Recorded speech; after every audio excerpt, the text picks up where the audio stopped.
ഞാൻ ഈ സംസാരിക്കാൻ പോകുന്ന വിഷയം ഈശ്വരവിശ്വാസികൾക്ക് ഒട്ടും ഇഷ്ടപ്പെടാൻ സാധ്യതയില്ലാത്തൊരു വിഷയമാണ്, അല്ലെങ്കിൽ അവർക്ക് ദഹിക്കത്തില്ലാത്ത ഒരു കാര്യമാണ് ഞാൻ സംസാരിക്കാൻ പോകുന്നത്. അപ്പോൾ ഏതെങ്കിലും ഒരു ഈശ്വരവിശ്വാസി ഈ വീഡിയോ കാണുന്നുണ്ടെങ്കിൽ നിങ്ങളത് സ്കിപ്പ് അടിക്കുന്നതായിരിക്കും നല്ലത്. കാരണം എന്താണെന്ന് വെച്ച് കഴിഞ്ഞാൽ ഈ വീഡിയോ ഫുള്ള് കണ്ടു കഴിഞ്ഞാൽ നിങ്ങൾക്ക് വല്ലാതെ ചൊറിഞ്ഞു കയറും. എന്നിട്ട് അവസാനം വന്നിട്ട് ഈ കമൻറ്റ് ബോക്സിൽ വന്നിട്ട് തെറി വിളിക്കാനൊക്കെ അതിൻ്റെ കാര്യമില്ലല്ലോ. അപ്പോൾ അതുകൊണ്ട് നിങ്ങൾ ആദ്യം തന്നെ സ്കിപ്പ് അടിച്ചു.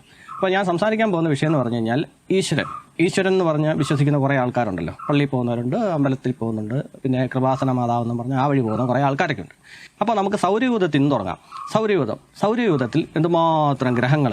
ആ ഗ്രഹത്തിലൊരു ഗ്രഹമാണ് ഭൂമി എന്ന് പറഞ്ഞാൽ. അതിനകത്ത് ഒരു സൂര്യനും.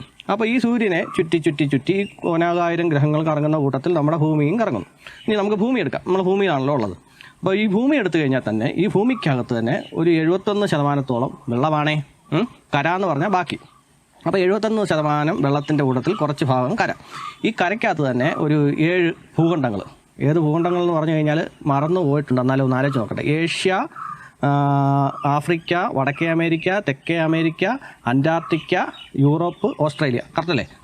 അപ്പോൾ ഇതിനകത്ത് നമ്മൾ ഏഷ്യ എന്ന് പറഞ്ഞൊരു ഭൂഖണ്ഡത്തിൽ ഏഷ്യ എന്ന് പറഞ്ഞൊരു ഭൂഖണ്ഡം എടുക്കുക. ആ ഭൂഖണ്ഡത്തിനകത്ത് ഒരു ഇന്ത്യ. ആ ഇന്ത്യയിൽ ഒരുപാട് സംസ്ഥാനങ്ങൾ. ആ സംസ്ഥാനങ്ങളിൽ ഒരു ചെറിയ ഒരു സംസ്ഥാനമായിട്ട് നമ്മുടെ കേരളം. ഓക്കെ, ഈ കേരളത്തിനകത്ത് തന്നെ പലതരത്തിലുള്ള ജില്ലകൾ. ഈ ജില്ലയ്ക്കകത്ത് തന്നെ കുറേ മുനിസിപ്പാലിറ്റികളും കുറേ കോർപ്പറേഷനുകളും കുറേ പഞ്ചായത്തുകളും. അപ്പോൾ ഇതിലൊരു മുനിസിപ്പാലിറ്റിയിൽപ്പെട്ട അല്ലെങ്കിൽ പഞ്ചായത്തിലോട്ട് പോകാം. ഒരു പഞ്ചായത്തിൽ അപ്പോൾ തന്നെ നമ്മൾ എന്തുമാത്രം ചെറുതായെന്ന് ആലോചിച്ച്, നമ്മൾ എവിടുന്നാണ് വന്നേ? അങ്ങ് സൗരയൂഥത്തിൽ നിന്നാണ് വന്നേ. സൗരയൂഥത്തിൽ നിന്ന് വന്ന് ഭൂഖണ്ഡം വഴിയെല്ലാം കയറി ഇന്ത്യ വന്ന് കേരളത്തിൽ വന്ന് ഇപ്പോൾ നമ്മൾ പഞ്ചായത്ത് വരെ ആയേ. പഞ്ചായത്തിലെത്തി. പഞ്ചായത്തിനകത്ത് കുറേ വാർഡുകൾ. ഈ വാർഡുകളിൽ കുറേ വീടുകൾ. ആ വീടുകളിൽ കുറേ വീട്ടു നമ്പറുകളുണ്ടല്ലോ. ആ ഒരു വീട്ടു നമ്പറിൽപ്പെട്ട ഒരു വീട്. ഈ വീട്ടു നമ്പറിനുള്ളിലിരിക്കുന്ന ഞാൻ ഒന്ന് ആലോചിച്ച് നോക്കിയേ. ഈശ്വര വിശ്വാസം, ദൈവമുണ്ട് എന്നൊക്കെ പറഞ്ഞ് വിചാരിച്ചുകൊണ്ട് അമ്പലത്തിൽ പോകുന്നു, അല്ലെ പള്ളിയിൽ പോകുന്നു, എൻ്റെ കാര്യങ്ങളെല്ലാം നടത്തുന്നതും എനിക്ക് പോലെ എനിക്ക് എല്ലാ അനുഗ്രഹങ്ങൾ തരുന്നതും എല്ലാം ഒരു ദൈവമാണ്, അങ്ങേര് കൈക്കാത്തുനിന്ന് വെട്ടം വിടുന്നു പറഞ്ഞുകൊണ്ട് ഞാൻ വിശ്വസിക്കുന്നു. അപ്പോൾ ഇതിലൊന്നും പെടാത്ത കുറച്ച് ജീവികൾ നമ്മുടെ ചുറ്റുപാടുണ്ട്. ഈ ജീവികൾ എഴുന്നേൽക്കുന്നു, ഉണ്ണുന്നു, ഉറങ്ങുന്നു, സെക്സിലേർപ്പെടുന്നു, അങ്ങനെയുള്ള പല പല കാര്യങ്ങൾ അതുങ്ങൾ നിസ്സാരമായിട്ട് ചെയ്തു പോകുന്നു അല്ലേ. ഇതുങ്ങൾക്കാർക്കും ദൈവവും ഇല്ല, ഒരു മാങ്ങാത്തൊലിയും ഇല്ല.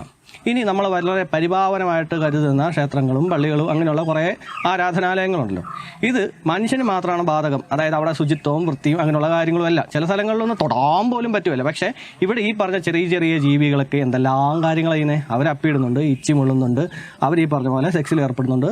നമ്മൾ അതുപോലെ പരിപാവനമാണെന്ന് കരുതുന്ന സ്ഥലങ്ങളിൽ. അപ്പം ഞാൻ ആലോചിക്കുന്നത്, ഇത്രയും വലിയ ഭൂമിയിൽ ഇത്രയും വലിയ ഇതിനകത്ത് കിടക്കുന്ന ഒരു അണുവാണ് നമ്മൾ കുറച്ച് മനുഷ്യന്മാർക്ക് മാത്രം ദൈവങ്ങളും മറ്റും. എന്തോന്നട ഇത്?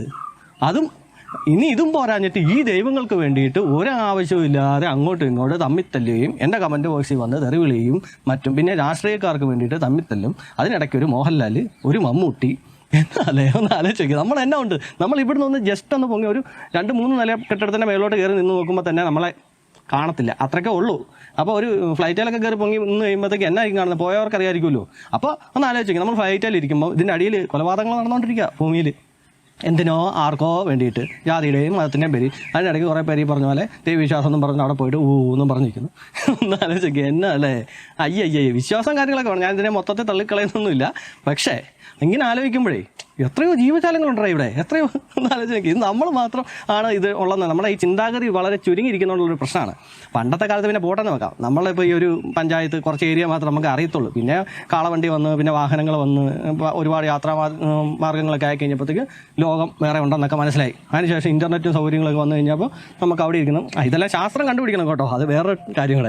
എന്നിട്ട് നമുക്ക് അപ്പുറത്തിരിക്കുന്ന അമേരിക്കയിൽ ഇരിക്കുന്ന ഒരാളെ നിസ്സാര ഒറ്റ സെക്കൻഡ് കൊണ്ട് നമുക്ക് അവരുമായിട്ട് സംസാരിക്കാൻ പറ്റും. ഇപ്പോൾ ഗൾഫിലൊന്നും വിളിക്കുമ്പോൾ ഡിലേ പോലും ഇല്ല. പണ്ട് പിന്നെ അങ്ങനെയെങ്കിലും ഉണ്ടെന്ന് നോക്കാം, ഹലോ എന്ന് പറഞ്ഞ് സംസാരിച്ചിട്ട് ഒരു കുറേ നേരം കഴിയുമ്പോഴത്തേക്കാണ് റിപ്ലൈ വരുന്നത്.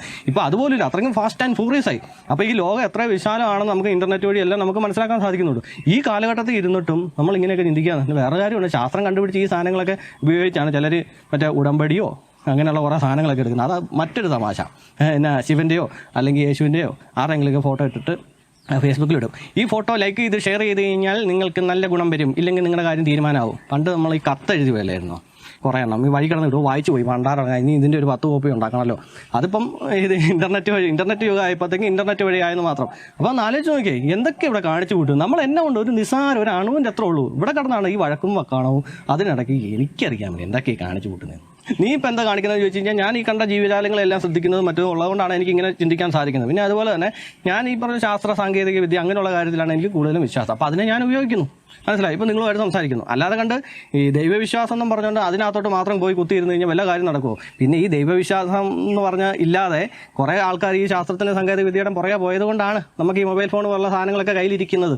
അല്ലെങ്കിൽ അന്നും ആരും ഈ ശാസ്ത്രത്തെ വിശ്വസിക്കാതെ എല്ലാവരും ഒരുപോലെ ആയിരുന്നെങ്കിൽ എല്ലാവരും ഇപ്പോൾ തുണി പോലും കൊടുക്കാതെ എവിടെയെങ്കിലും മൂലയ്ക്ക് ഇങ്ങനെ കാട്ടിൽ വല്ല ഭക്ഷണം കഴിച്ചുകൊണ്ടിരുന്നേനെ. അപ്പം മുന്നോട്ട് കുറേ ആൾക്കാരിങ്ങനെ ചിന്തിച്ച് ശാസ്ത്രീയമായിട്ടൊക്കെ ചിന്തിച്ചതുകൊണ്ടാണ് നമുക്കിപ്പോൾ ഈ ഒരു കാലഘട്ടത്തിൽ ഇങ്ങനെ ജീവിക്കാൻ സാധിക്കുന്നത്, അല്ലേ? അല്ലാതെ എല്ലാവരും അരവുള പോലെ എന്ന് പറഞ്ഞ് ഇങ്ങനെ ഇരുന്നിരുന്നെങ്കിൽ എന്തായിരുന്നു ഒന്ന് ആലോചിച്ച് നോക്കി.